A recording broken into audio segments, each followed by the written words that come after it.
Welcome to Melon Brains. If this is your first time here, please select Visitor using the directional button on the control pad. Then press button A, B, or C. This program makes use of the directional button and the A, B, and C buttons.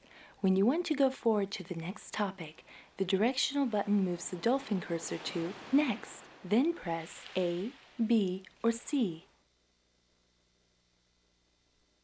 To know more about a topic, move the cursor there and press any button.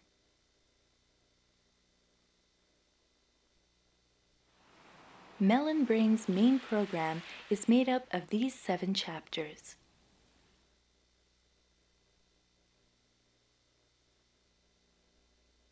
The main program is controlled with this menu bar. Next takes you to the next item, back to the previous item, and exit leaves the main program and goes back to the main menu.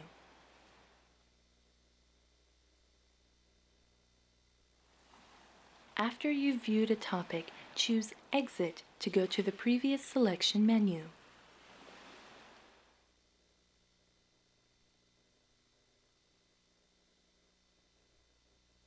Press the Start button to bring up the pop-up menu.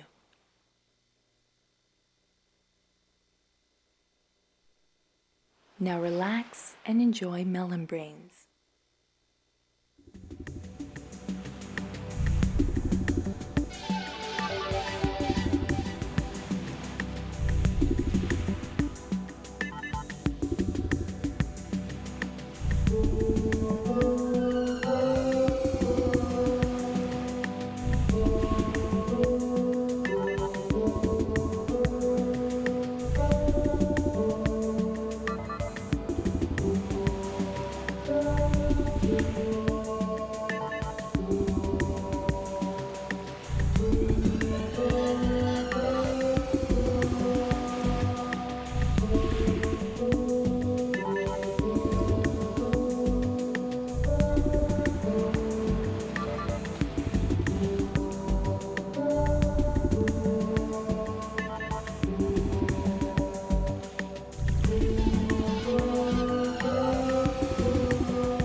Let's take a look at the history of dolphin research.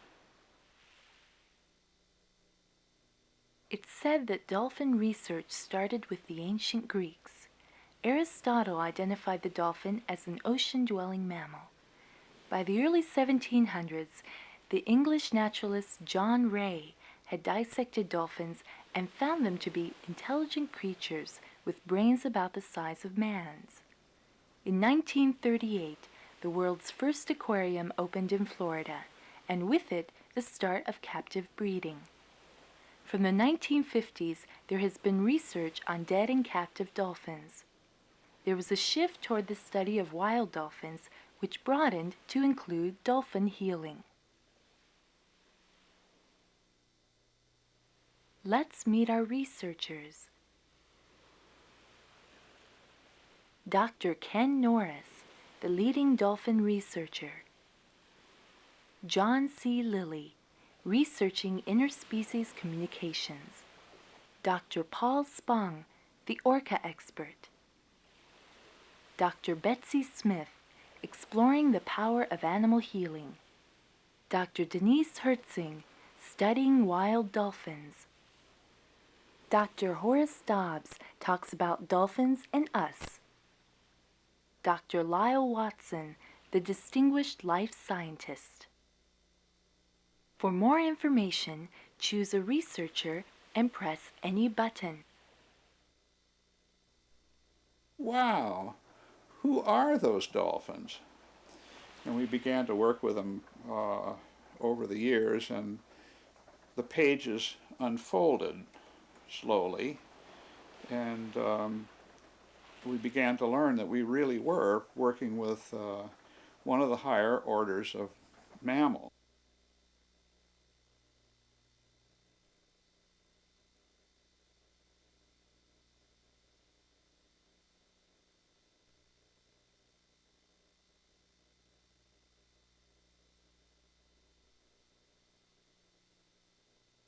Well, I wanted to study the brain and the mind, and this is the only way you could get the mind isolated. So the isolation flotation tank was invented in 1954. And I was floating around in the tank one day and wondered what it would be like to float around 24 hours a day, and so I found the dolphins.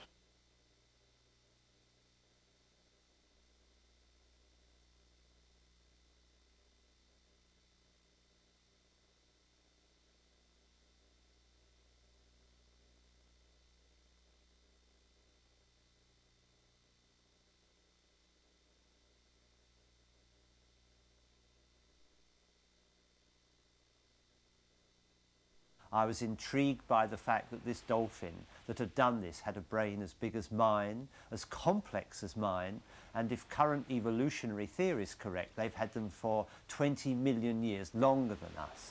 Now, I thought you don't carry a big brain around in your head for 20 million years and not do anything with it. If you weren't doing anything with it, it would have atrophied. So what was he doing with that big brain of his?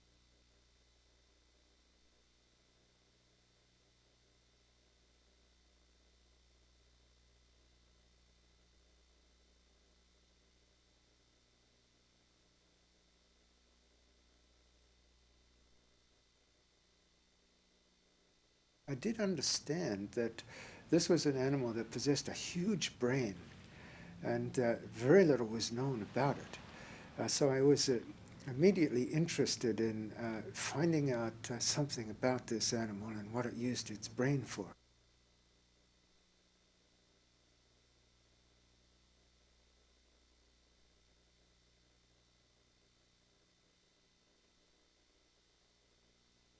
The dolphin is in the water. So instead of just using what we call animal-assisted therapy, you are also using aquatic therapy. You have the chance then to bring the two therapies together at the same time.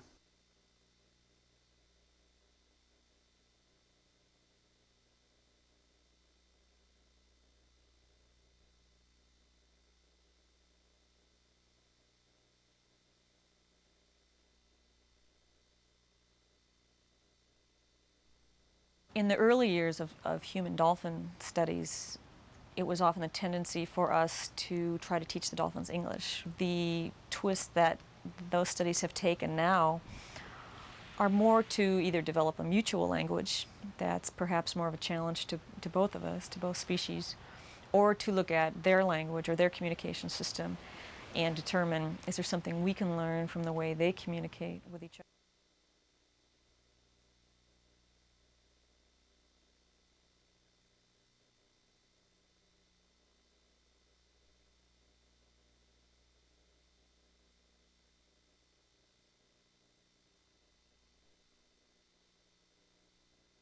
I have a feeling that overtures are being made to us and we're just not responding. We just haven't got it yet. We do have a racial memory of being more aquatic than we are now. And I suspect this lies behind our fascination with aquatic creatures like dolphins.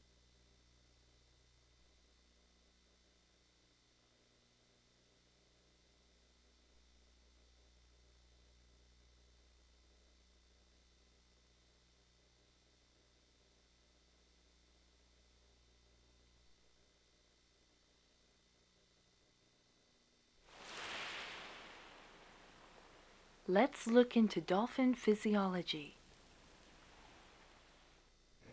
The dolphin family is a family of many dozens of species of animals, some of them much smaller than others, and orca is the largest member of the family. Dolphins inhabit every ocean of the world. They exist in some part in really huge numbers.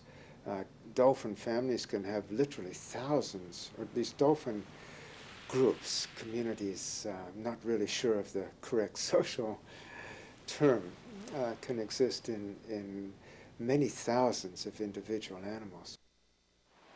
Here you can find out about the different dolphins and their environments. Make your selection, then press any button.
Dolphins and whales are members of the same order of mammals, the cetaceans.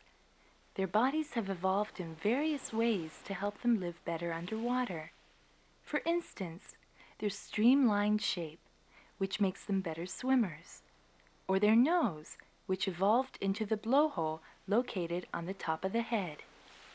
The bottlenose dolphin can swim at up to 25 miles per hour and dive down beyond 2,000 feet. Light doesn't travel well underwater, but sound can travel very far. So dolphins have much better hearing than vision. Touch is also important. When dolphins touch, they are communicating. And although they have a good sense of taste, they don't use their sense of smell very often. Make your selection, then press any button. Just how fast can dolphins swim?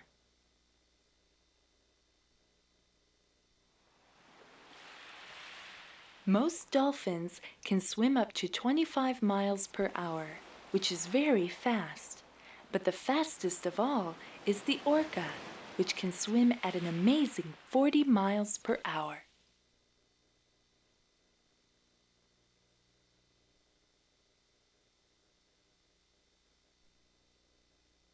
Dolphins have been seen to dive very deep in search of food. The bottlenose can dive to more than 1,600 feet, and the long-finned pilot whale to more than 2,000 feet.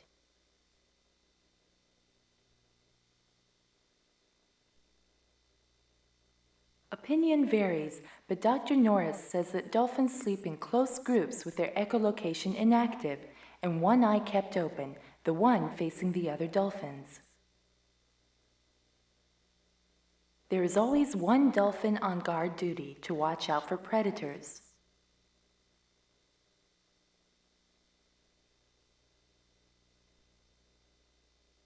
The one eye open lets them keep track of their relative positions in the group.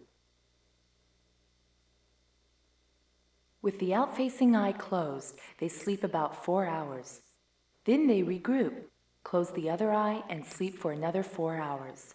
Dolphins kept in aquariums have been seen to float on the surface when sleeping.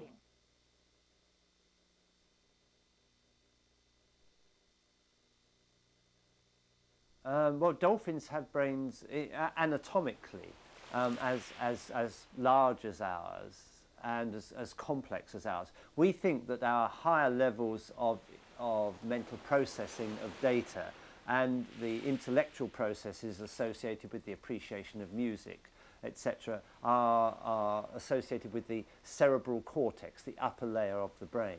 The bigger the surface area, the more cells you can get there. And that is one of the parameters that we associate with high intelligence and high intellect, and the dolphins are even more, their brains are more fissured than ours, and therefore able to accommodate more cells. And therefore, on that anatomical basis, we would say that they have a capability for intelligence equivalent to that of human beings. Make your selection, then press any button.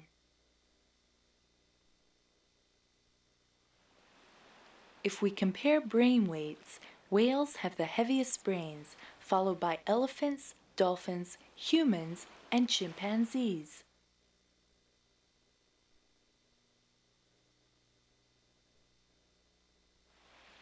If we compare brain to body weight ratios, humans have the highest ratio, followed by dolphins, elephants, chimpanzees, and whales.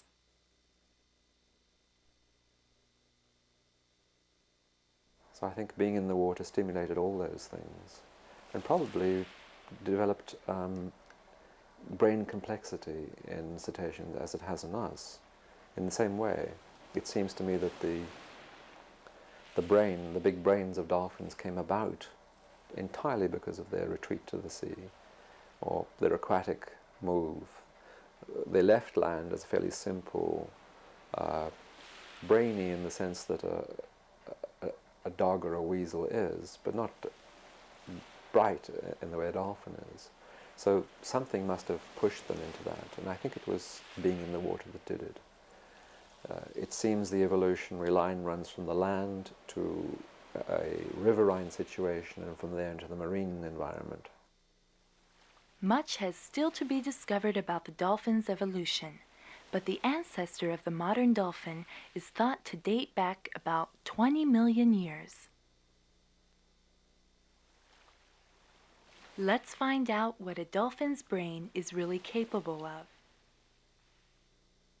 Dolphins have memories which seem as good as ours. We have to split phone numbers up into 3 digits at the first and 4 at the end because our memories begin to fail when we get 7 unrelated things like numbers lined up. So we put a little dash in the middle and our phone number comes out 456-2307 or whatever. The dolphin seems able to remember one more than we can. Dolphins are also great mimics. When they hear the cries of another animal, they will immediately try to copy the sound. Here dolphins are looking for food, so how do they catch food in the shadowy depths? We can't see it, but dolphins use sound waves to locate and identify underwater. They can see size, shape, weight, even internal organs with an accuracy far greater than our radar. This is called echolocation. The melon brain is unique to dolphins and is what makes echolocation possible. The melon is found in the dolphin's forehead and is separate from the brain. It is made of a special fatty tissue. The melon acts as a kind of radar dish, capturing and sending sound waves. Well, they use their sounds underwater to communicate. They also have sonar and can describe objects by means of sound, especially in the dark and at long distances, and in muddy water. They use frequencies, very, very high, 30 kilohertz. Their sonar is about 150 kilohertz. Since that time, we found that dolphins do in fact put out a beam of sound, and they put it out of their forehead.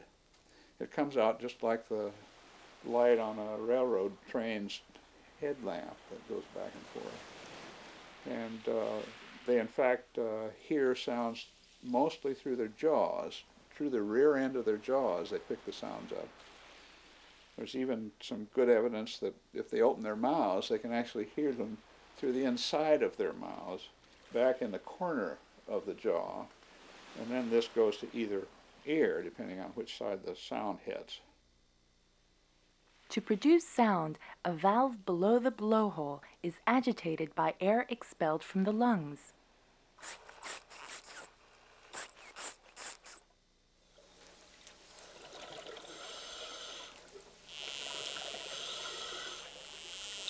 This dolphin seems to be searching for food.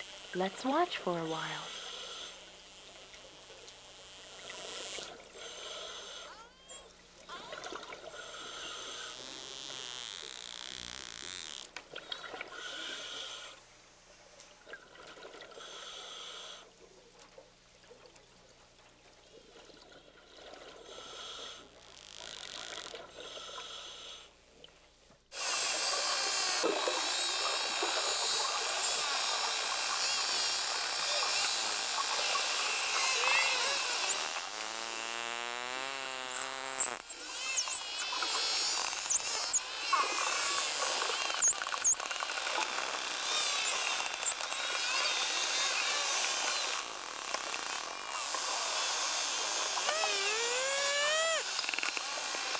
Echolocation is not just used for finding food.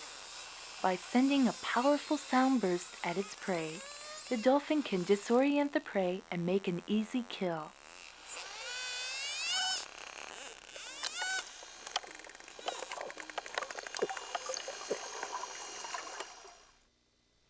Let's take a look at dolphin communication.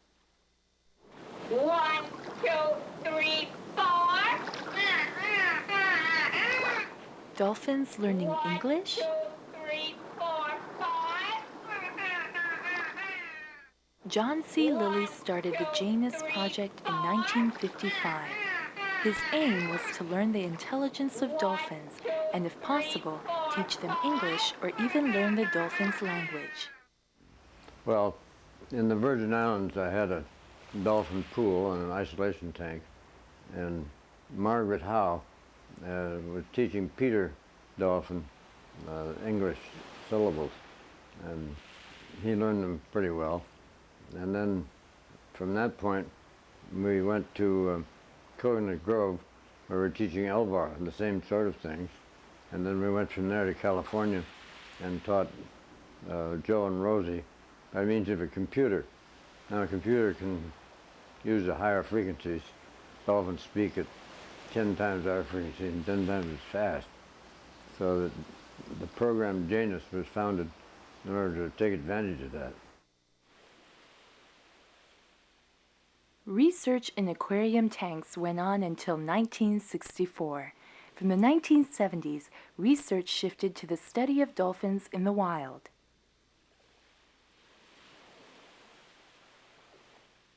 One result of this was new information on the different ways dolphins communicate, information on the voice, on gesture, and on touch. The jump was found to be a way of communicating location, the crash of re-entry leaving bubbles for others to echolocate.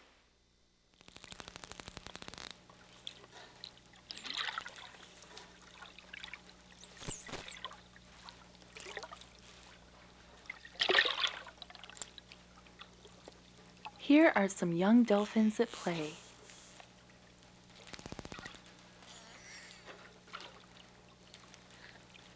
Touch plays a very important part in communication among dolphins.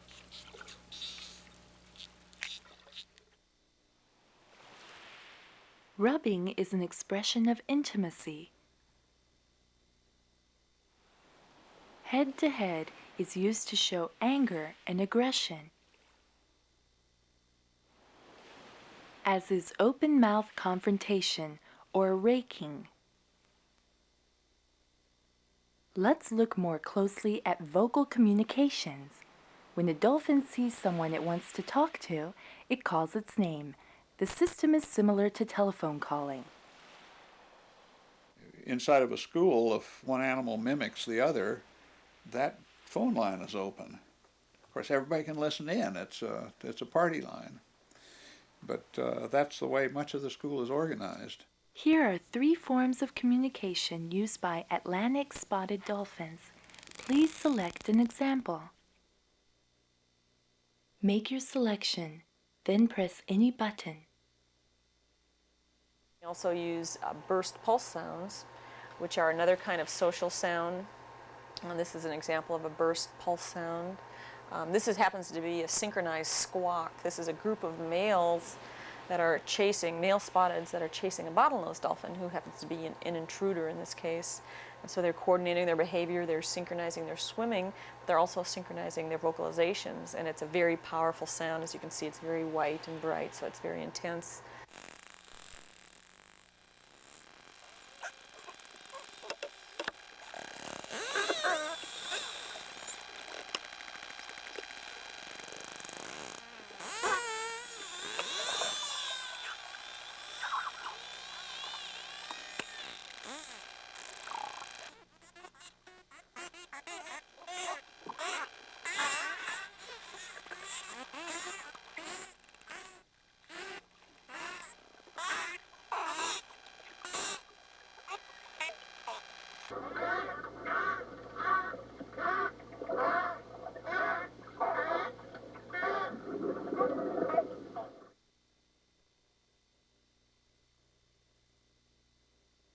Dolphins communicate in a lot of different modalities. The one we focused on over the years has been acoustic, so we've looked at their sounds. And what we've done over the years is to try to track individuals, put their sounds on computer.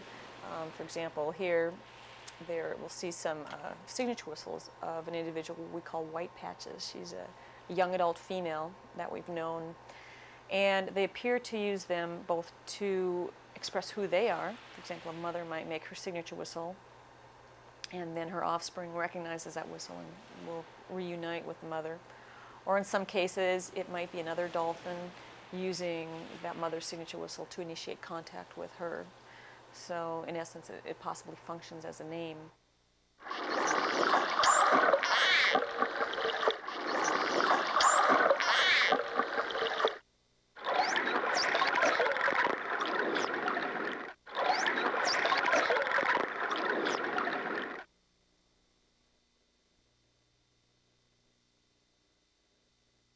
Dolphins are also known to have things like distress whistles. They can also express excitement. We have one vocalization we call an excitement vocalization that is actually like a signature whistle, but it's sort of out of control, and the dolphin often does it when it's excited about something or perhaps going into a distressed situation. And the function of that whistle is very clear. A mother or an older dolphin will come over and, tend that young animal and actually protect them or calm them down from a situation. So it does definitely express that kind of excitement to other dolphins in the group.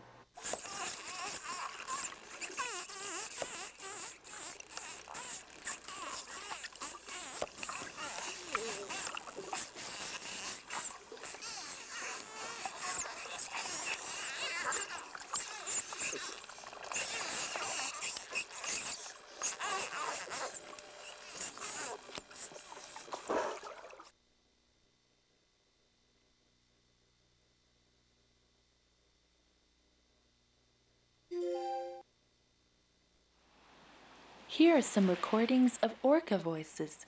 Please select an example. This is orca echolocation.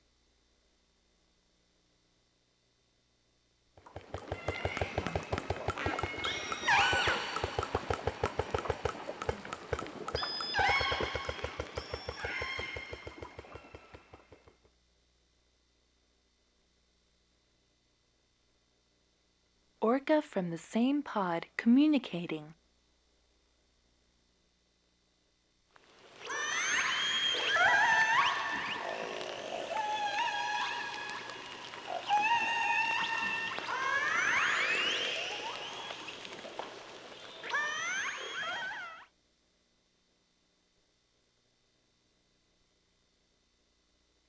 This is two adult orca calling each other.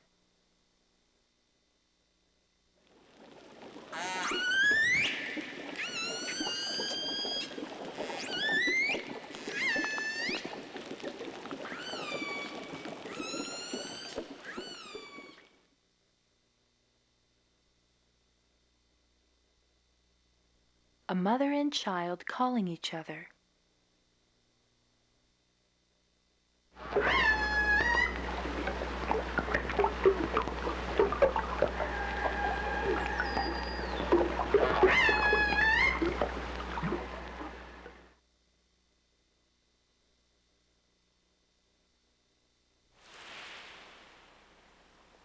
Let's take a look at the dolphin community. Most dolphins live in groups ranging in size from a few individuals to several thousand animals. Dolphins are perhaps the most social of all animals. The young, the old, male and female all cooperate together in a kind of mega-family. The family protects itself, feeds together, and in nurseries, the older animals teach the young. Let me say that the magic of the school is quite real, and it depends on a system within the school in which all the members are a part and in which they must suppress their individuality or it won't work. That means that in the split seconds during an attack, the animals become ciphers in a supraorganismal school. They are parts of something larger than themselves.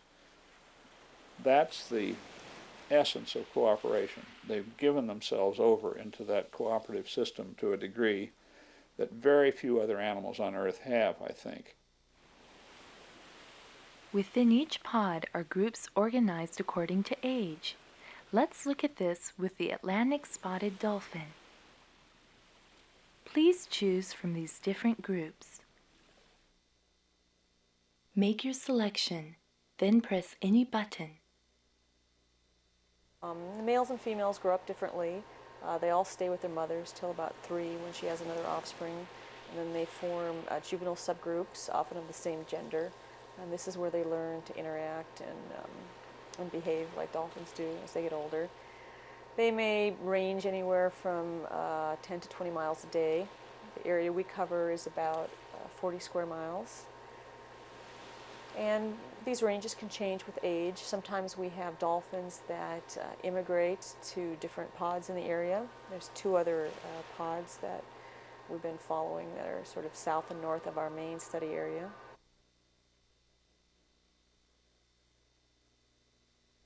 The male spotteds are a bit different. They too grow up and change roles, but what happens to them is as they're growing up and getting mature and moving into sexual maturity, they actually form very tight coalitions with each other. This is where they learn how to court females, how to get into a lot of trouble as well. And they form long-term bonds this way.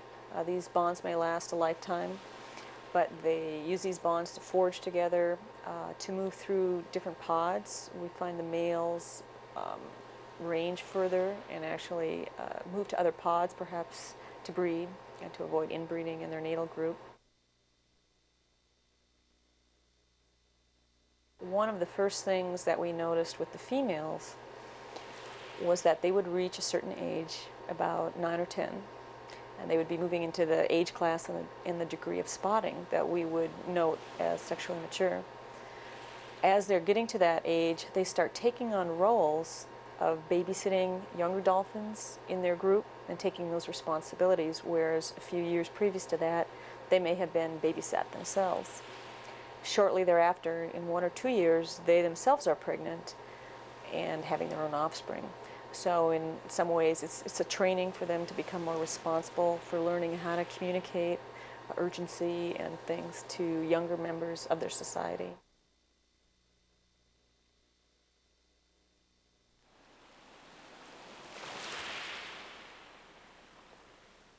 Like other long-lived social mammals, they invest a lot in their offspring.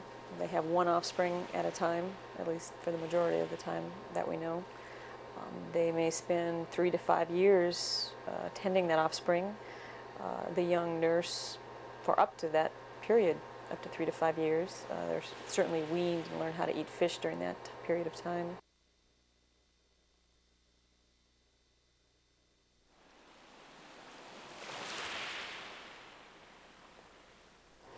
Females, when they get pregnant, which is at least at first around the age of 12 or 13, also they do change their association. For example, 3 dolphins that we've known for years who grew up together, when one of them got pregnant, she immediately started associating with other older females that were pregnant, probably because they have to forage differently. They have to forage on different fish and perhaps more often for their health. And then once they all had babies, they got together and started associating again. So their reproductive status definitely affects their associations over the years.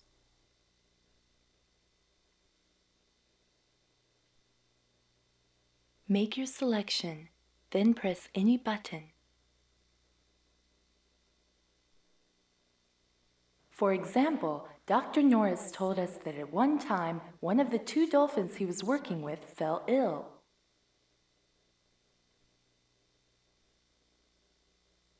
The other dolphin helped the sick dolphin by pushing it up to the surface and kept it there for a week without eating or sleeping the whole time.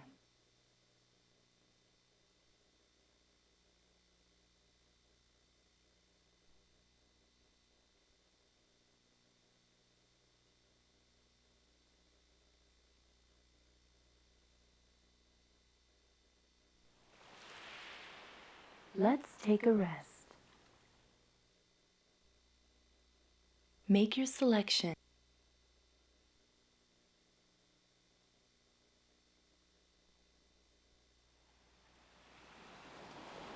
According to Dr. Norris, baby dolphins gather in a kind of playpen at the center of the pod.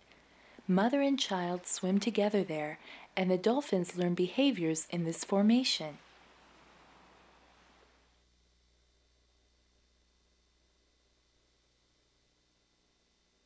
within the population, the communities are fairly highly structured.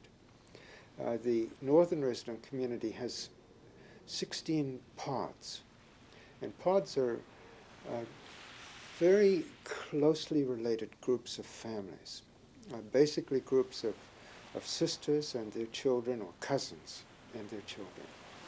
And these are groups which will relate to each other on a fairly constant basis throughout life.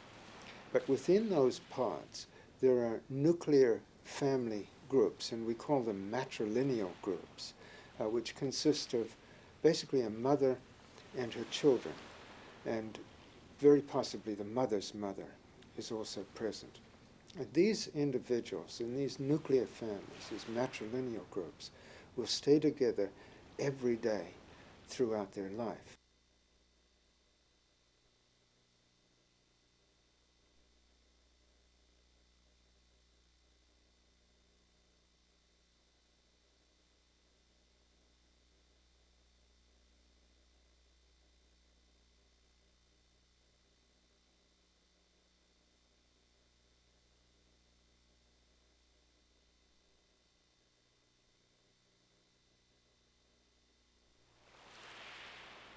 Let's take a rest.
This is a dolphin photo book.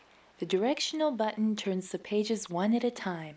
A and B buttons make the pages turn automatically, and button C closes the book.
Let's look at human encounters with dolphins. Many people who meet dolphins now have an oral or written history which suggests that these were once terrestrial animals who shared our lives and spaces and only secondarily went back to the ocean.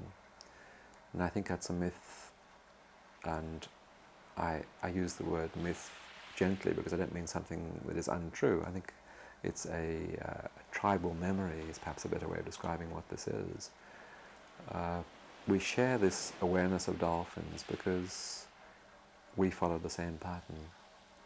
I think it makes sense to us and we're receptive to it. Why is it that dolphins and humans have been linked for so long? Greek myths of the boy and the dolphin, the picture in the temple of Knossos, Sirius, and other legends. Did we once share the world in harmony with the dolphins? Even today, when we encounter dolphins, we make new legends for the generations to come.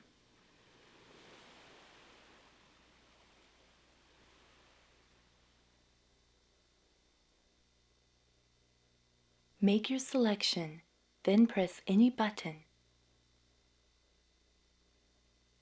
And I was floating around the tank one day and wondered what it would be like to float around 24 hours a day. And so I found the dolphins. They would act as if they were taking me into a dolphin group mind. And I'd say, oh, no, I can only speak with one dolphin at a time.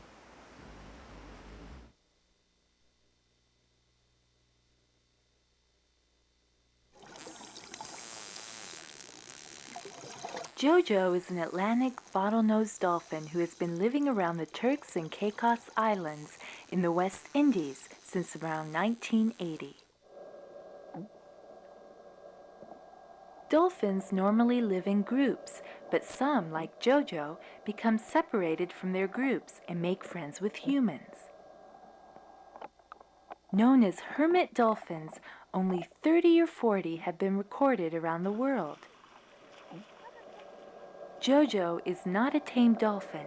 He just likes to come and play with humans from time to time. Jojo's friend, Dean Barnall, works in marine wildlife preservation. We've got many data sheets, and all the information goes into a computer, and then one day we can ask the computer questions and we can figure out how often Jojo was there, how long he was mating, which feeding grounds he utilizes the most, and which dolphins he's mating with.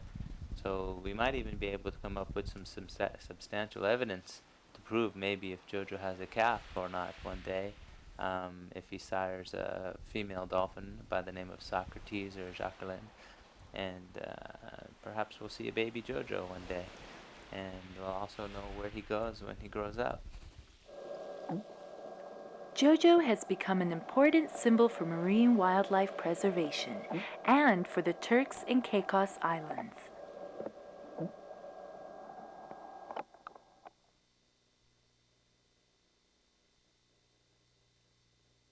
I had an encounter off the Isle of Man with a friendly wild dolphin. Now, these are dolphins that have separated themselves from their normal contact with the school of dolphins and are seeking human company. And I had the magical experience of seeing this dolphin come up behind my son and then lift my son up on his head and then give him a ride around the harbour at Port St Mary. And so here was me, a medical scientist in the 20th century, watching a story that could have unfolded 2,000 years ago, a boy riding on a dolphin. The Greeks made statues of it, they put it on their coins and so on. So when that happens, your destiny is changed. And really that was a changing point in my destiny.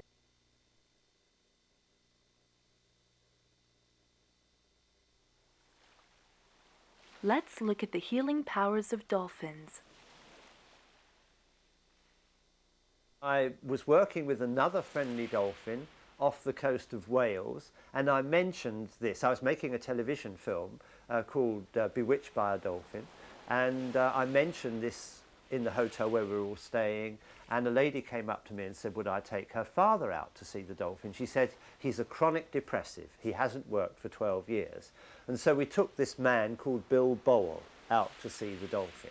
And he had that haunted look that clinical depressives have. People who are in depression find that the world around them is so severe that they can't take it. So they bring an invisible barrier down, and they appear to be normal. There is nothing anatomically wrong with them which indicates that there's anything wrong, but they just can't work on a mental level with other people. And so we took this man out to see the dolphin, and we put him in the water with the dolphin, and I had never before seen such an instant bridge formed between a wild dolphin in the sea and a strange man.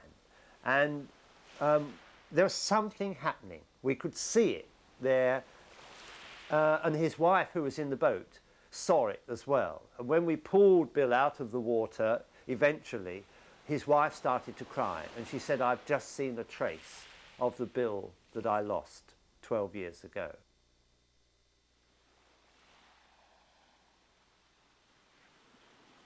This incident led Dr. Dobbs to begin his research into the healing powers of the dolphin, a project he named Operation Sunflower.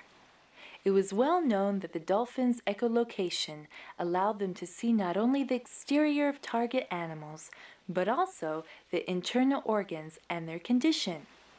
This led to the idea that perhaps dolphins could see psychological states too.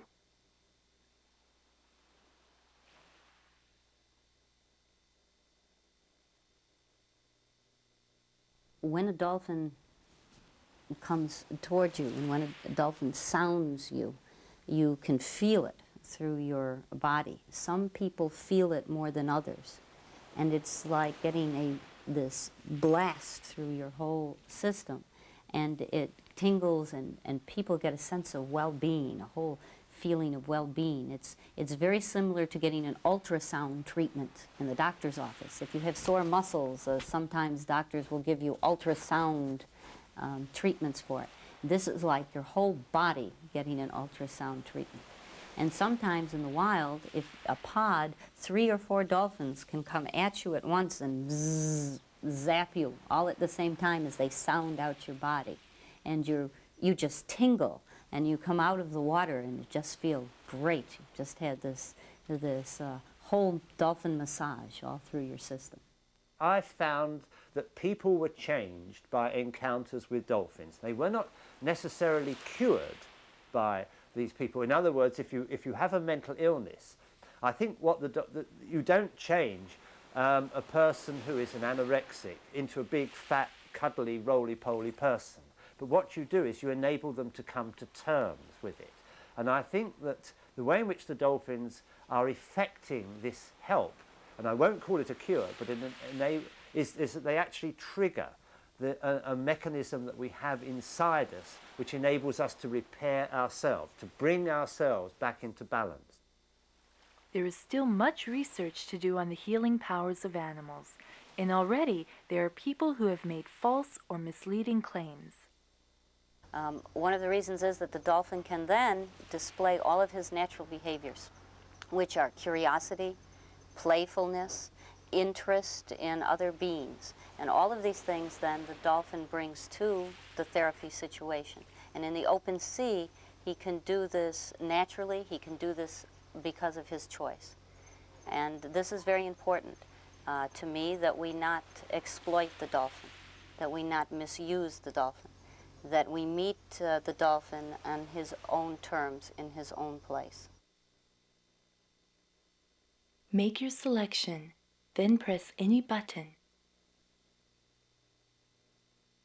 There are many, many choices of animals, particularly horses. Riding therapy can be very, very effective. Many of the children that I've worked with the dolphins also have gone and worked with horses when they have finished with the dolphins. The water, the aquatic therapy is always available, whether you live by the sea or you have a pool. Just having the handicapped person be able to be in the water, do different activities. There's very specific activities that the person can do to help them. So there's lots of different ways that people can find to use what is around them, to use the environment that they live in. I happen to live by the sea, but if you don't live by the sea, there are all kinds of alternatives that you can try that involve nature, that involve interaction with other species, that involve being involved with your environment.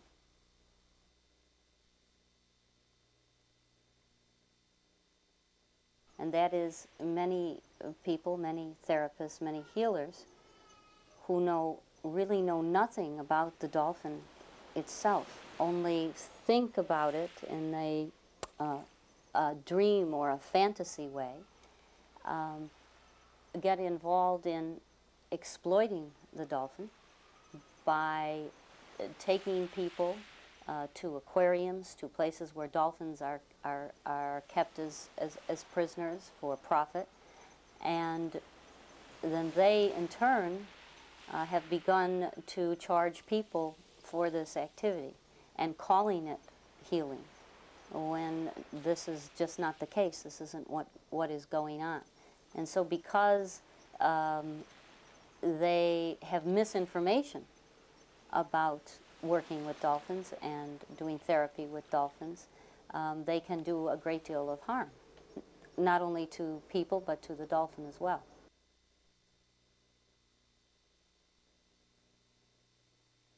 I think the way in which dolphins are affecting human beings is to actually use ki energy, which is defined as the essential life force in traditional Chinese medicine. And I think that what the dolphins appear to be doing is channeling or directing ki at the people who have encounters with them.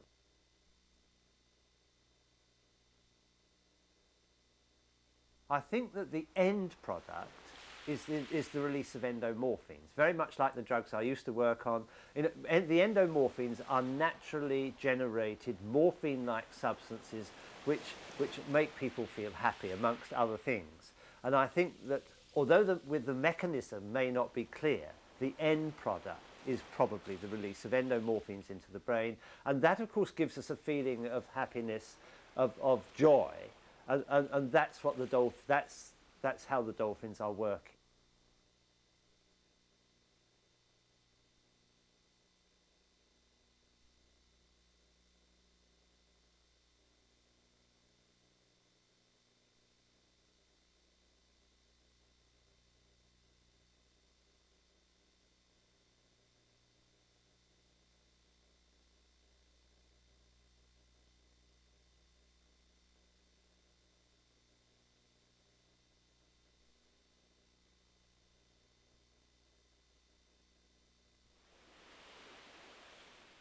Let's look at our lives with dolphins.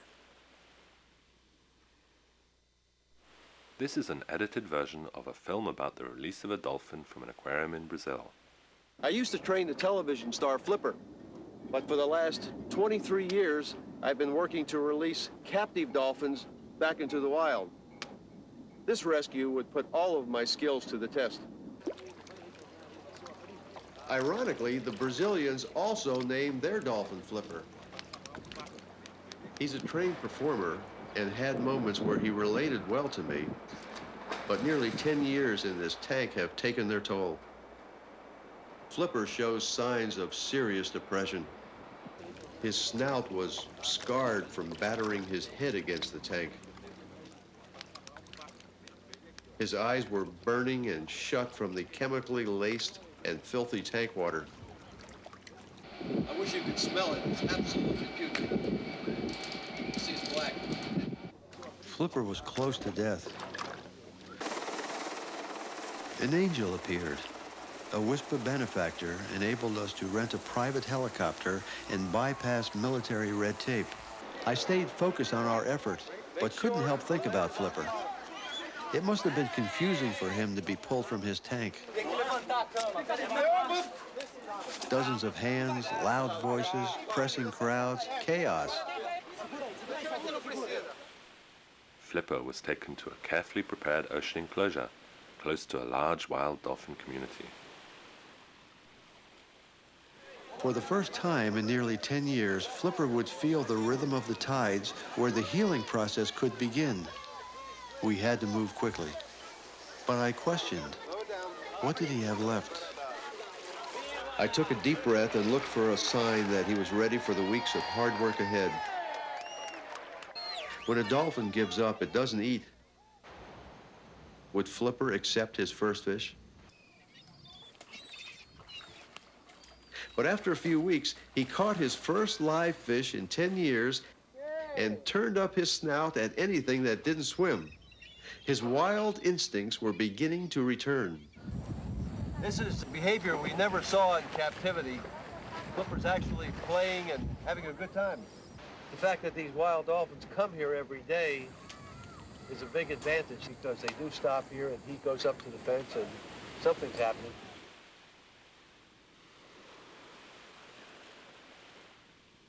Then after only 6 weeks of rehabilitation, he was released back into the ocean. We found him more than 200 miles farther south. There are 2 other dolphins that he has been traveling with. They stay offshore. They're not really fond of people, or they're more careful of people, so they stay away. And somehow he connects up with them every day. He'll leave them, and he will come here, hang out with the people or the surfers. You can see he hasn't lost any weight. He's perfectly healthy. He looks great. He looks marvelous. But this had been a tough rescue, one that shows that rehabilitation and release can work.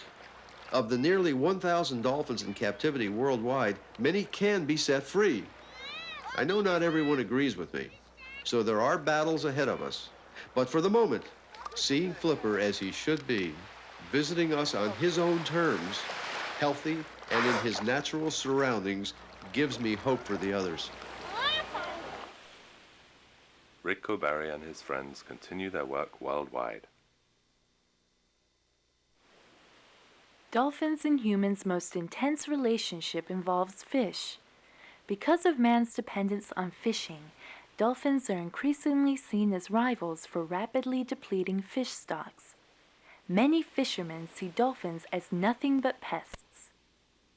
Even whale and dolphin watching can harm dolphins, since their hearing is extremely sensitive to the sounds of boats and people. Is it really possible for us to live in harmony with other animals? We must face this question not just for the sake of the dolphins, but for ours too. You don't have to have all the gadgets of high technology to enjoy yourself. You don't have to have a huge sports car.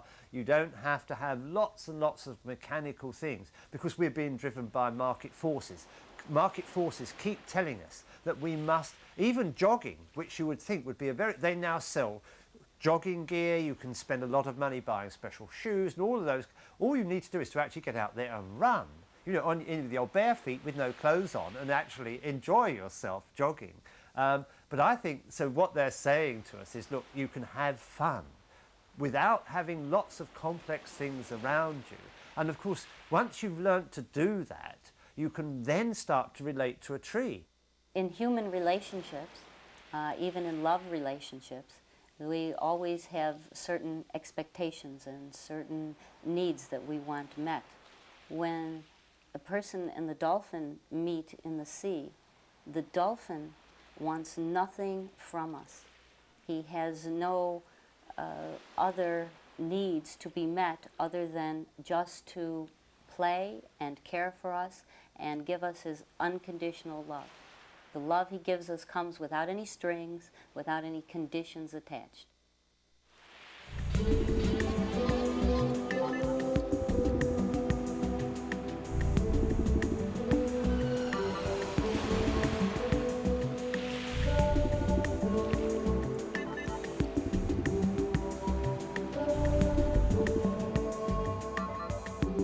Dolphins and whales may be agents of echo, the way we are becoming slowly.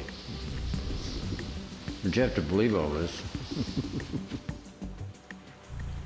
The problem with the mind, there are no limits, but watch out for the limits of the body.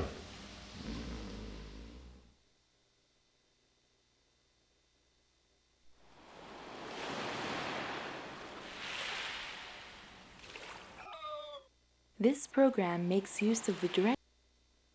To know more, press the star.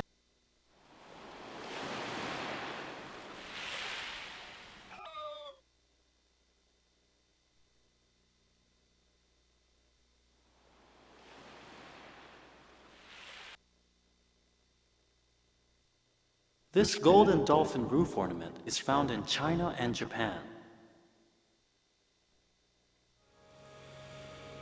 The golden dolphin originated in classical Greco-Roman culture, where dolphin statues symbolized the power of the sea god, Poseidon.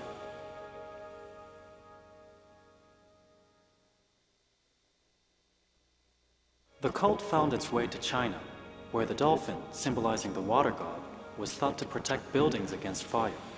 This is why these statues are placed on large buildings. The golden dolphins eventually came to Japan, where many can still be seen today.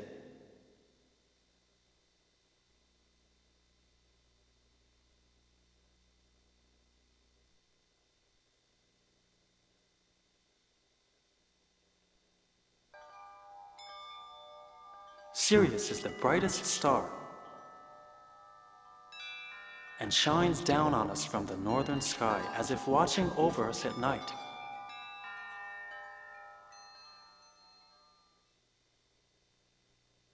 Legend has it that Sirius is the origin of the dolphins, and that since the beginning of human civilization, the dolphins have kept alive their link with Sirius.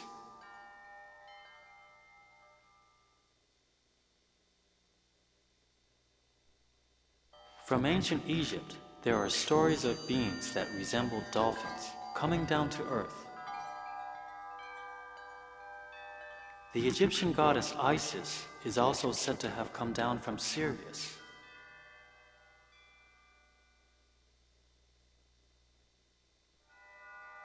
The goddess Isis was said to link Earth to Sirius. She is often depicted with a fish-shaped crown.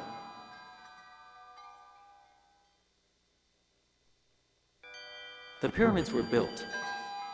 We still do not know how or why,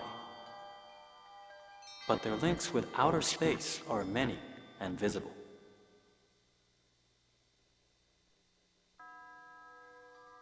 Once a year, Sirius rises earlier and faster than the sun. The ancient Egyptians celebrated this day as the New Year.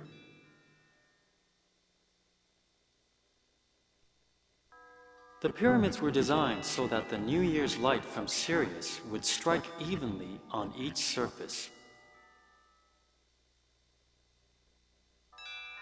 Legends surrounding Sirius are found not only in ancient Egypt, but also in Western Africa.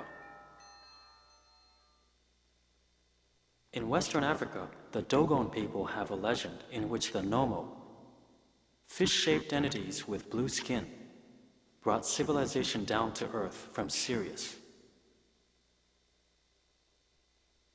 The Nomo, or Masters of Water, protected the tribe from evil spirits and guided the Dogon people in all spiritual matters.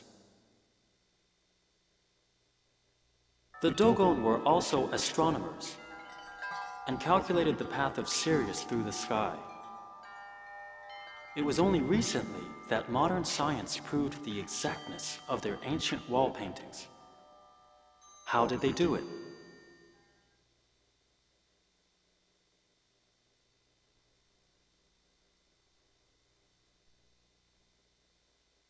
Could it be that the Nomo really were the beings responsible for bringing civilization to humans? It is said that the Nomo dived into the sea and became dolphins, and that those that stayed on land became people. Is Sirius the dolphins' real home? What do they think when they see their home star twinkling brightly in the northern sky?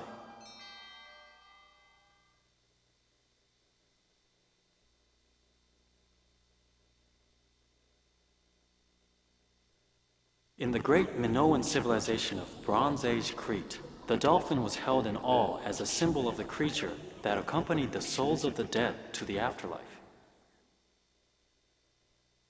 Murals in the royal chamber of the magnificent palace of Knossos depict dolphins.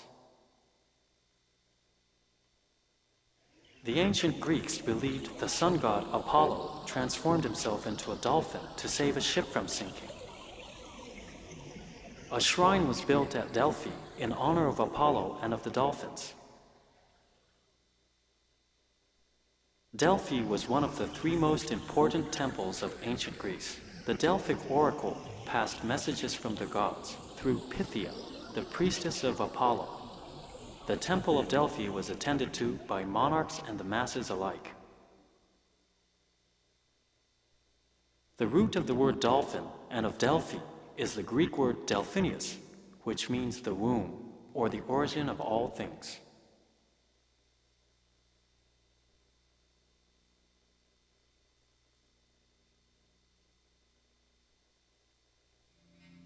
According to an ancient Greek legend, it was the god Dionysus who created the dolphin.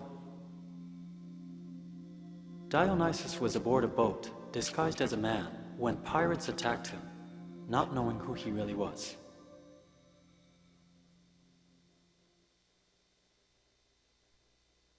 Dionysus, in a fit of godly rage, transformed the pirates into fish and threw them into the sea. These were said to be the original dolphins.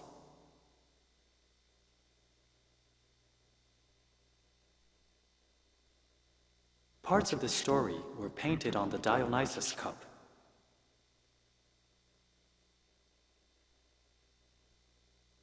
Several dolphins can be seen clearly, and even the boat is dolphin-shaped. The sea god, Poseidon, also has strong links with dolphins.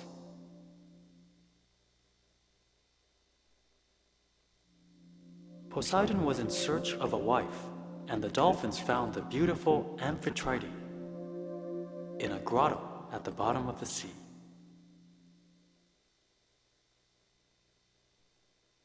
They married, and in his joy, Poseidon created the dolphin constellation.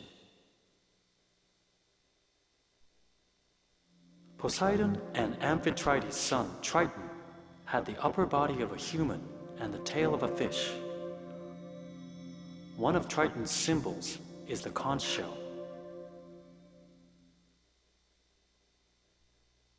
Triton is well known as the boy on the dolphin, and is said to be a reincarnation of Eros.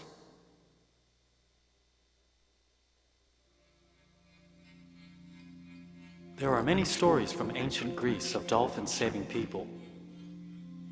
One of these is the story of Orion, a famous poet and musician.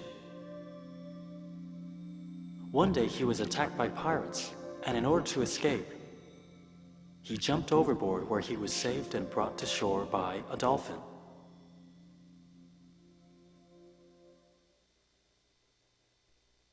His celestial harp ascended to the heavens, where it is still known as the Harp constellation. And the dolphin which saved his life became the Dolphin constellation.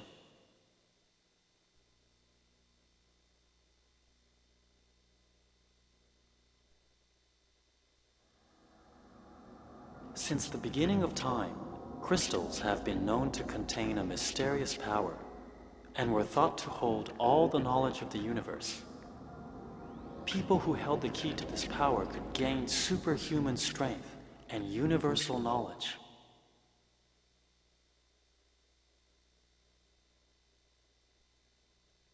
A long time ago, just such a culture existed, the lost continent of Atlantis.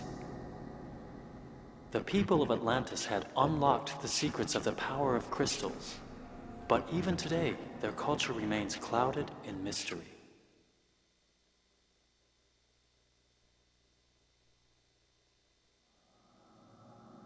Their knowledge of crystals gave the people of Atlantis unlimited psychic powers.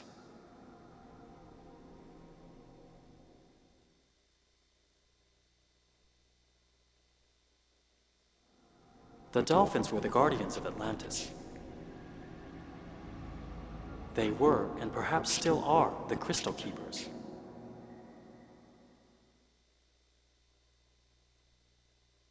At the beginning of the Egyptian civilization, the crystal people came from Atlantis and shared their powers. The Egyptians became very powerful and corrupt, and Atlantis fell victim to the misuse of its own power.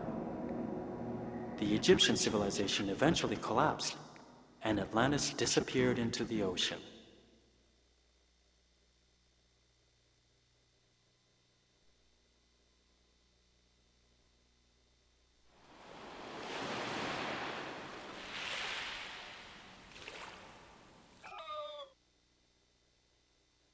Let's go and visit Dr. Lilly. He lives in Hawaii. Do you know where that is? Welcome. He lives on Maui Island. Do you know where that is? He lives on Maui Island. Do you know where that is?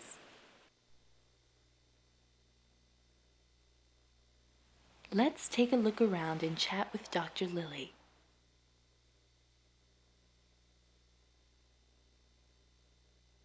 They have special eyes. They have a cornea that has a little awning, just so they can see down the way we see at night, and they can see up the way we see in the daytime. And they can see out of water as well as underwater, because they have a special gland at the back of their eye. So when they're in air, this mucus covers the eye, so they're seeing through a face mask, if you wish.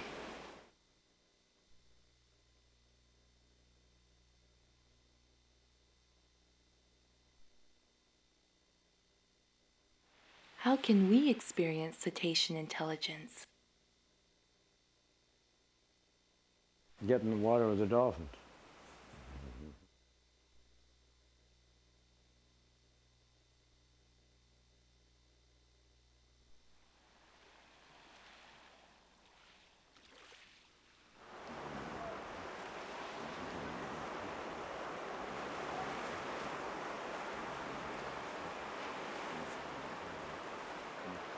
Oh, look at the rays.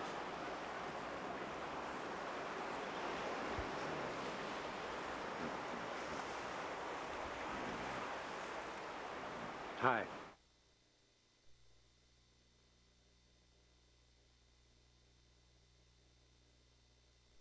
They want to communicate. The limit is in us. They're very kind to one another, very kind to us. And I don't know why that is, but it exists. And even though you tease a dolphin or hurt him, he won't hurt you back. Of course, most humans are like that anyway.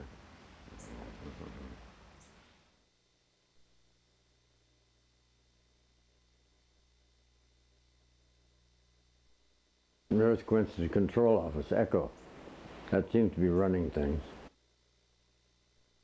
If you communicate with ECHO, they'll tell you, well, we'll control your long-term coincidences, but you can have to use your best intelligence to control your short-term ones.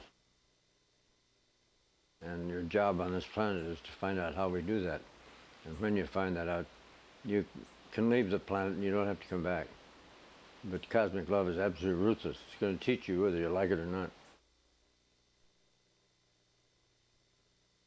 The brain apparently is very leaky and can receive signals that we don't know anything about. Maybe electromagnetic or something else. And this may be how we communicate and are communicated with in the silicon crust of the planet. Of course, that computer is very ancient, billions of years old, and includes the ocean and the terrestrial part of the planet and so on. And the dolphins and whales may be agents of ECHO and the way we are becoming slowly. But you have to believe all this.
How can we Get in the water with the dolphin.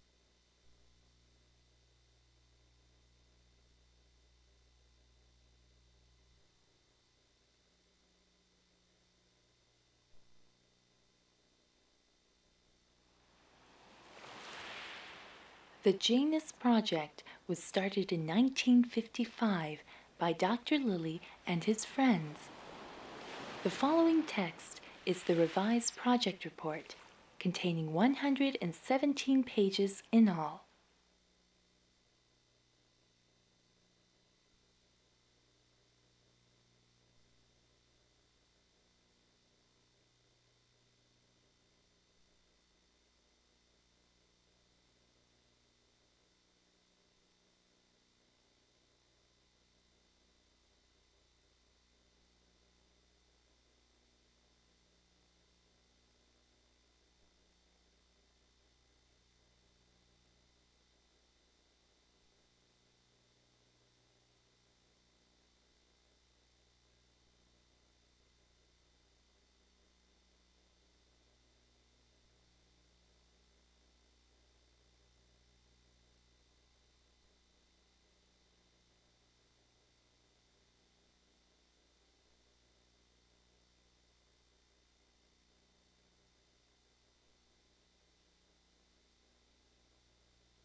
Dr. Lilly's daughters show the Melon Brains video to the dolphins in Hawaii's Sea Life Park.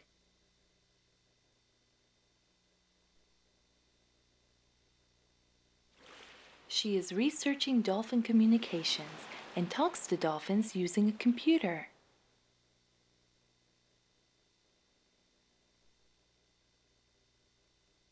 This one is having a good look at the video.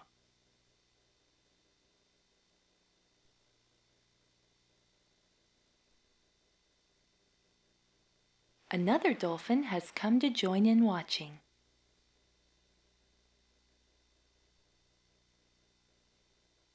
It looks like it's a big hit.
We've brought together the guest researchers featured in Melon Brains to discuss a variety of topics.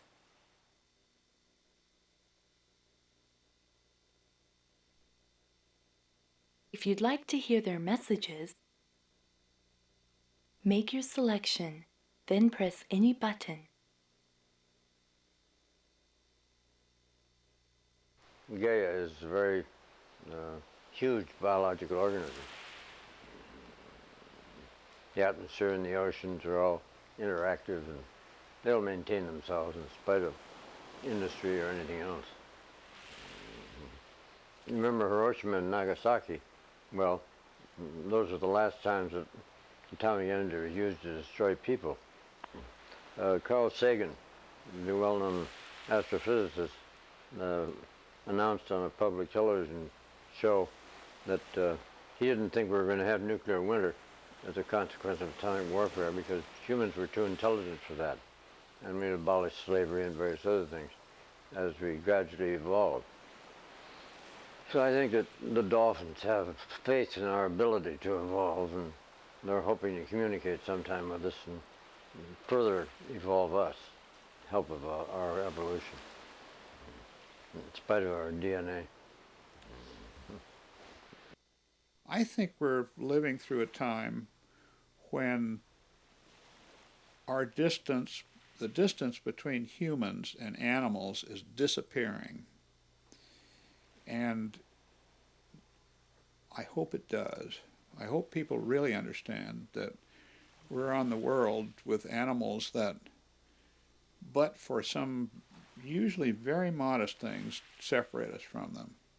I think from this kind of penetration into who they are comes respect, and I see that respect building. Well, dolphins certainly all over the world have human impact, everything from direct hunting and consumption to indirect impacts such as gill nets and drift nets, where they become sort of bycatch. And certainly from capturing animals for captivity, that has an impact probably in certain populations and individuals. And even, you know, our interaction with them and observing them in the environment can change our lives, I'm sure, to a certain degree. We have to weigh that with what we're doing to help them in their environment as well. In human relationships, even in love relationships, we always have certain expectations and certain needs that we want met. When the person and the dolphin meet in the sea, the dolphin wants nothing from us. He has no other needs to be met other than just to play and care for us and give us his unconditional love. The love he gives us comes without any strings, without any conditions attached. You don't have to have all the gadgets of high technology to enjoy yourself. You don't have to have a huge sports car. You don't have to have lots and lots of mechanical things, because we're being driven by market forces. Market forces keep telling us that we must, even jogging, which you would think would be they now sell jogging gear. You can spend a lot of money buying special shoes and all of those. All you need to do is to actually get out there and run, you know, in your bare feet with no clothes on, and actually enjoy yourself jogging. But I think, so what they're saying to us is, look, you can have fun without having lots of complex things around you. And of course, once you've learnt to do that, you can then start to relate to a tree.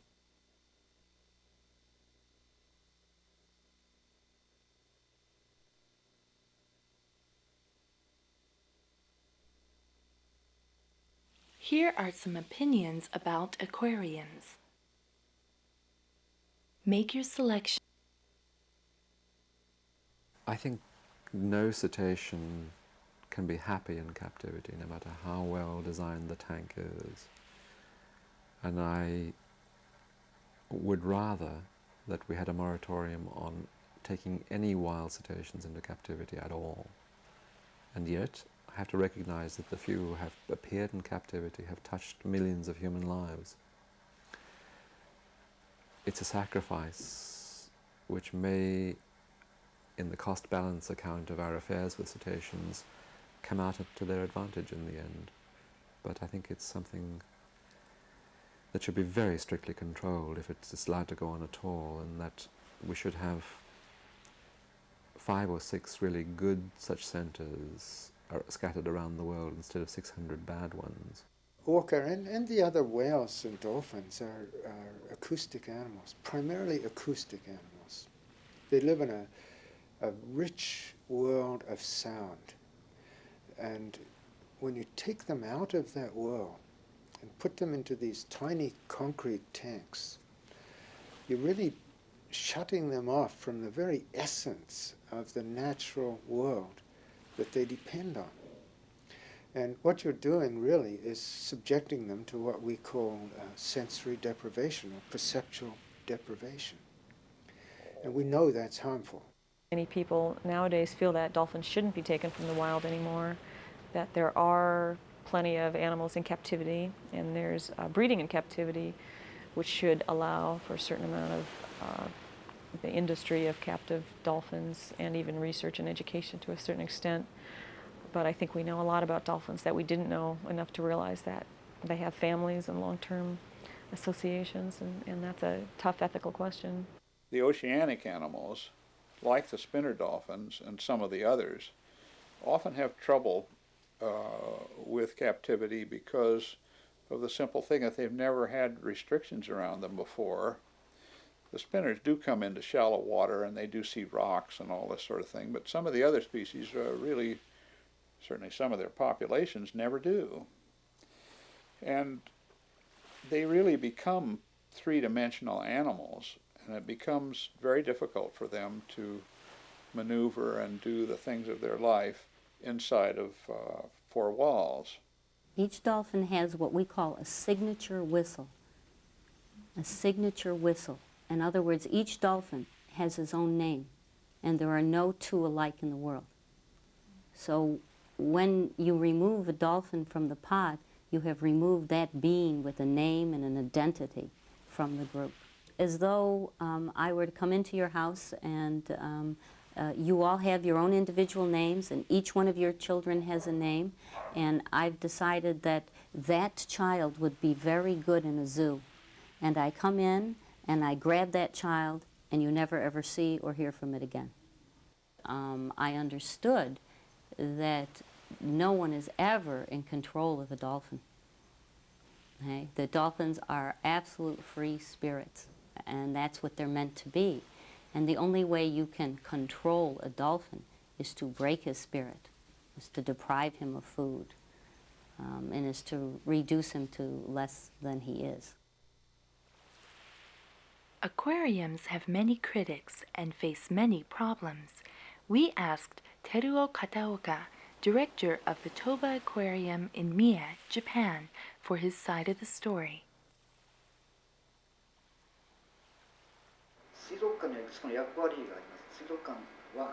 An aquarium is a kind of museum, and as such has several roles: observation, research, education, etc. Aquariums that don't carefully consider the roles that they should play don't succeed. Achieving a balance between these roles is the job of the aquarium management. Wild animals cannot simply be used and thrown away. Aquariums need to breed and nurture the animals they look after.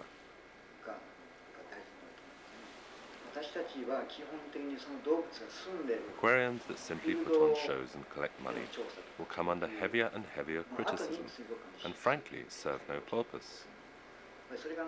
We study the habits of these animals in the wild in order to provide a better environment in the aquarium for them to live and breed. If we don't do enough research, it will be difficult to provide our dolphins with a good and happy environment.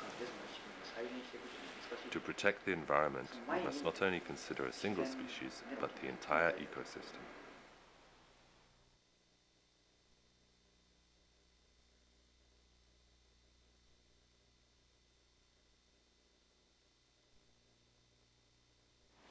Here are some opinions about dolphin intelligence.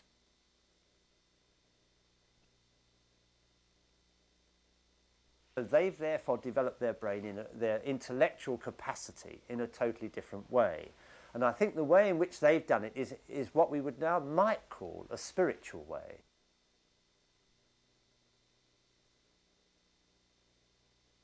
So the mindset of a dolphin is going to be necessarily that much different from ours. They will think in different ways, more musically than mathematically,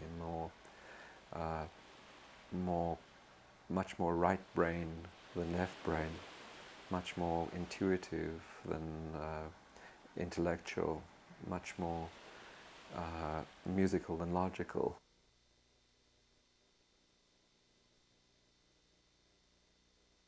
Be much higher intelligence.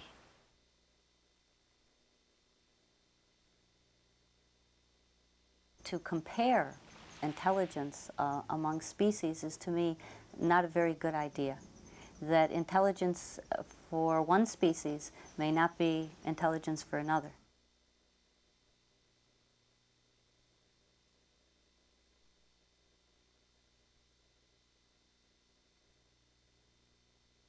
Here are some opinions on the relationship between humans and dolphins.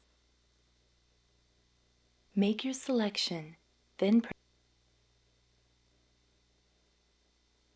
One thing I was aware when I met, and I've met now a number of these, what I call them ambassador dolphins. It's almost as if these solitary dolphins have excluded themselves from their own kind and they've come out to build a bridge between their kind and ours.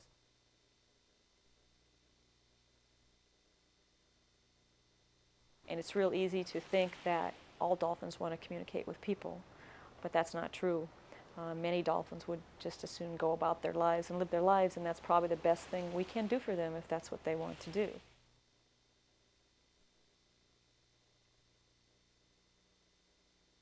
They want to communicate. The limit is in us.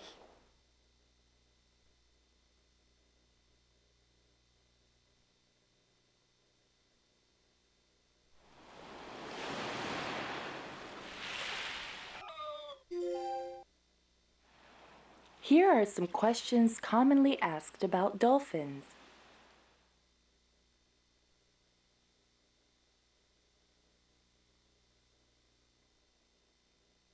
There are two kinds of whales, the toothed whale and the baleen whale.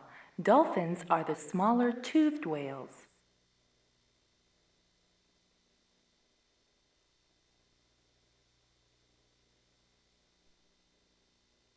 The distant ancestors of the dolphin lived by the water's edge, and it seems gradually came to live in the sea because there were fewer predators. The dolphin then began adapting to its new environment. 5 million-year-old fossils have been found of dolphins that had almost the exact same kind of body as today's dolphins. So I think being in the water stimulated all those things. Much has still to be discovered.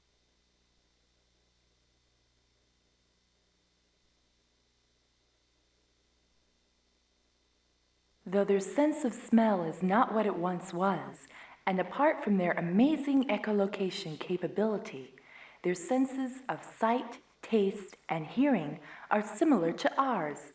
Dolphins also use touch to communicate.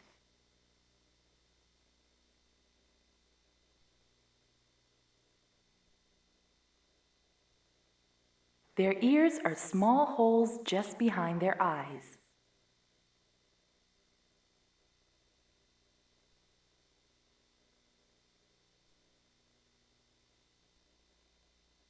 The dolphin has a special fatty tissue that is highly sensitive to sound.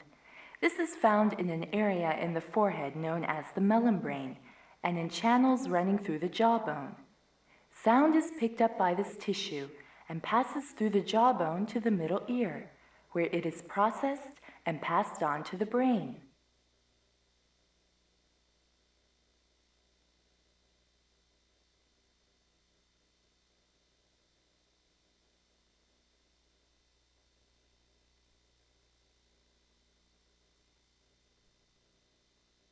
Humans can only hear in the range up to 20 kilohertz. Dolphins, however, can hear between 15 and 200 kilohertz, a range 10 times that of ours.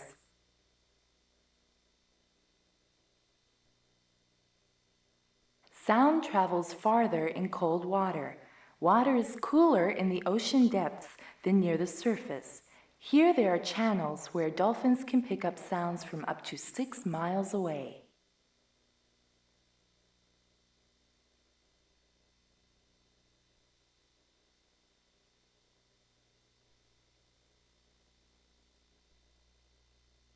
Dolphins do not have vocal cords. They make sound with the blowhole on the top of their heads. Let's look at the diagram. In an arrangement similar to a bagpipe, air from the lungs fills the nasal sac.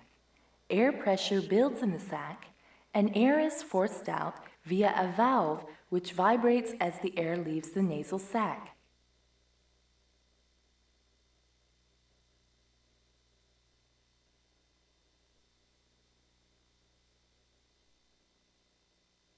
The melon is an organ in the dolphin's head that is separate from the brain. So named for its physical similarity to the fruit, the melon is made of a soft, fatty tissue that acts as a kind of sonic lens, allowing the dolphin to echolocate with awe-inspiring precision.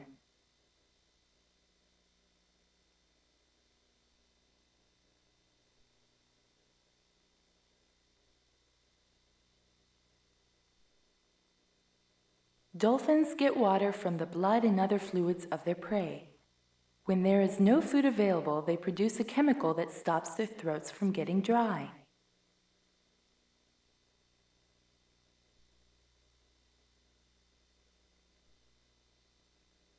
Dolphins don't sweat.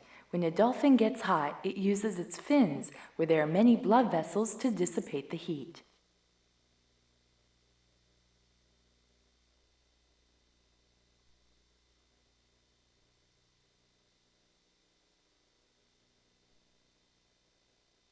Seawater does not get mixed with the mother's milk. Although dolphins suckle like any other mammal, they attach themselves more firmly when feeding by wrapping their tongues around the nipple like a straw.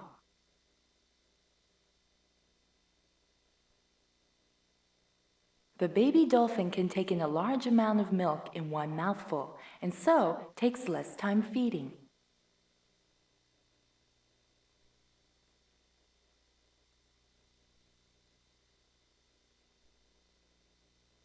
Dolphins have been seen to dive very deep in search of food. The bottlenose can dive to more than 1,600 feet, and the long-finned pilot whale to more than 2,000 feet.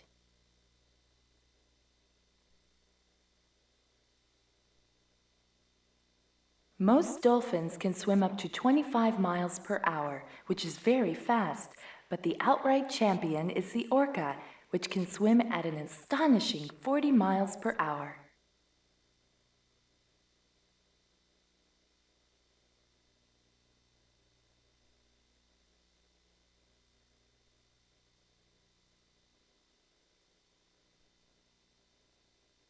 Dolphins can effectively use 90% of the air in their lungs, compared to 23% for humans. Dolphins are able to do this by having control over their circulation and a higher ratio of blood to body weight than humans. This allows them to supply oxygen evenly throughout their body. The blood supply and internal organs are also protected against water pressure.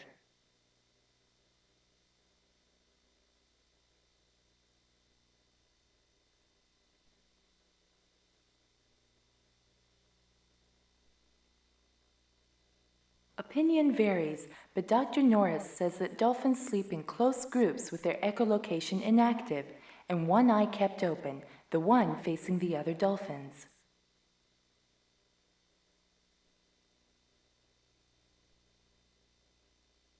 There is always one dolphin on guard duty to watch out for predators.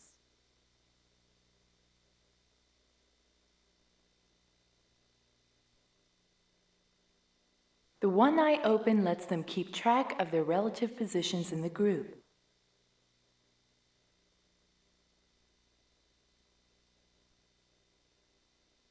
With the out-facing eye closed, they sleep about 4 hours. Then they regroup, close the other eye, and sleep for another 4 hours. Dolphins kept in aquariums have been seen to float on the surface when sleeping.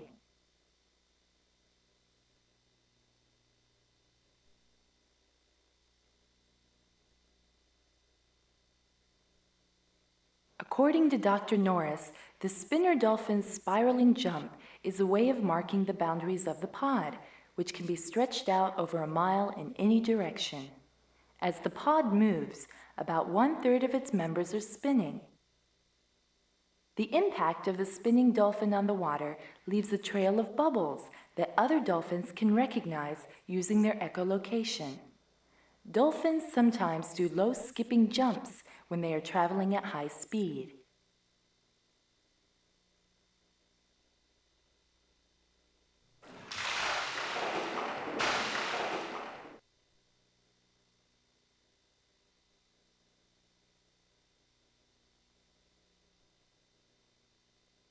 Different kinds of dolphin have different sized brains. Some dolphins have heavier brains than us. So while the adult human brain weighs between 47 and 49 ounces,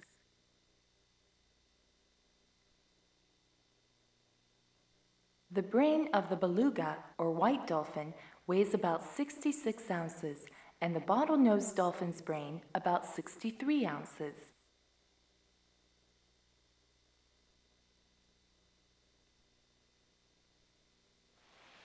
If we compare brain to body weight ratios,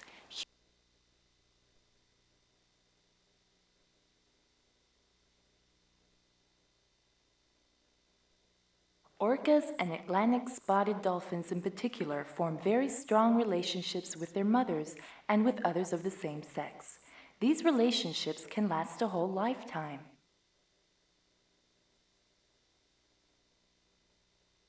The male spotteds are a bit different.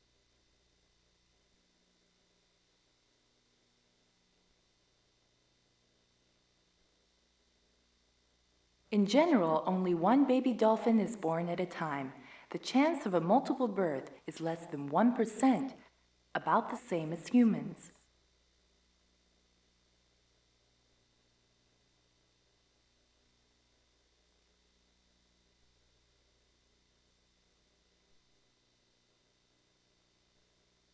Yes, there have been many reports of dolphins helping each other.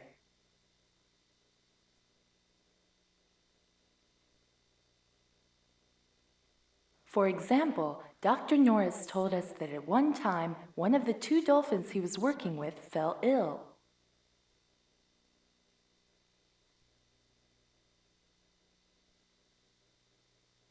The other dolphin helped the sick dolphin by pushing it up to the surface.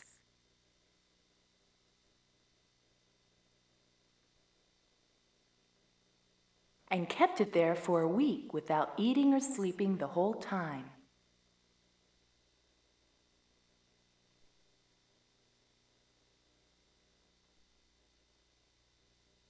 There have been many stories from the ancient world to modern times. For examples, please select More.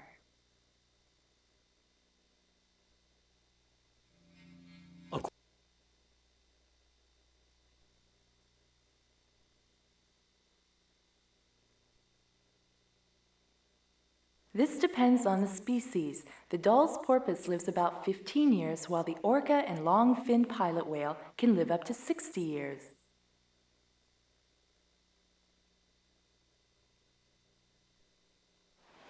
Here you can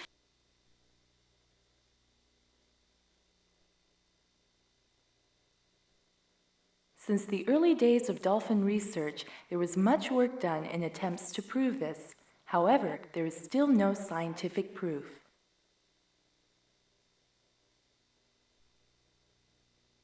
Here are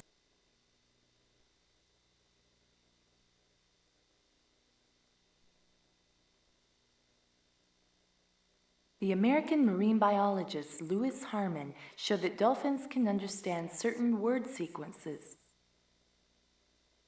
Using sound signals, he created a small vocabulary, and by changing the word order, he could make different commands for the dolphins. The dolphins understood and carried out his commands.